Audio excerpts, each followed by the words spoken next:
8 наурыз өзіңді бағалау уақыты. Өзіңді бұл өмірде орның бар екенін білу. Бұл өмірде ана екеніңді білу.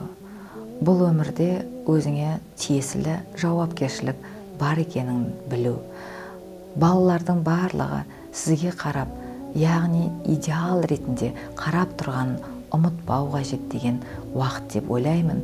Яғни ана өзіне көңіл бөлсе, ана өзін жақсы көрсе, ана өзін санасын дамытса, ана өзін бойын қандай да бір күш қуатқа толтыра бастарса, яғни оны сіздер ресурс деп айтасыздар.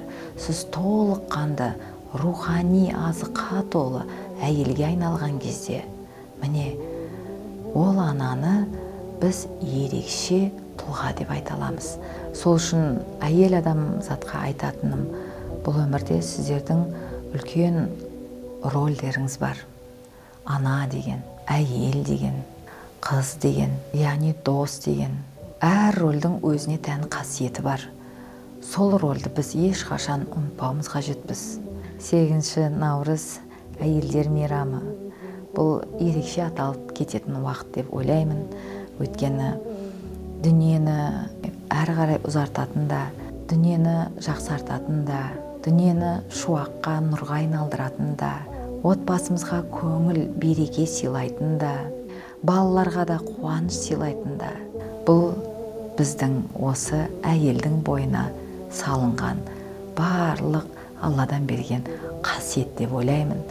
Біз бұл жерде бөліп жармаймыз ғой.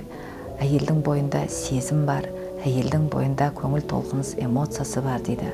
Ал әйелдің бойында өзіне тән қылық мінезі бар дейді. Бірақ бұл қылық мінезі мен ер азаматқа берген жоқпын дейді. Оны бізге берді.